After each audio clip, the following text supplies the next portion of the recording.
Is AI replacing us?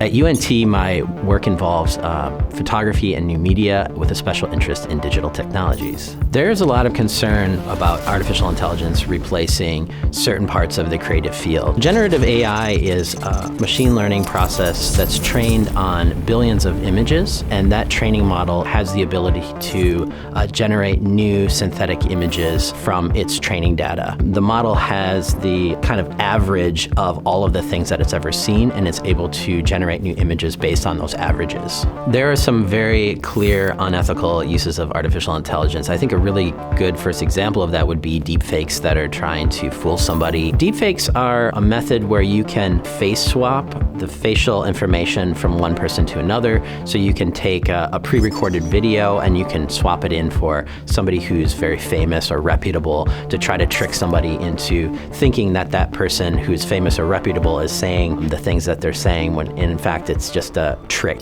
There's a lot of concern with my students about the ethics of using artificial intelligence in the first place. In the class that I've been teaching, I feel a responsibility to teach my students artificial intelligence because they're all going to be graduating in a world that is completely saturated with AI. I also really want to debunk a lot of myths about artificial intelligence that are kind of out there.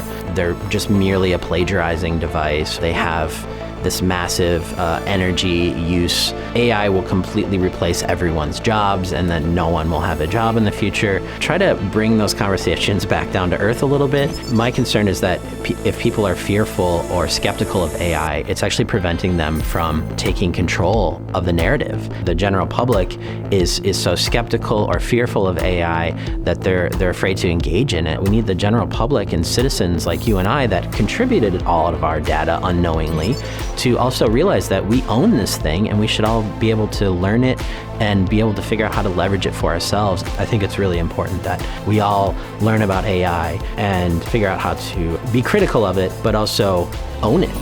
Thanks for joining me today in the lab. Check out the playlist in the description to see more videos from the lab and hit that subscribe button.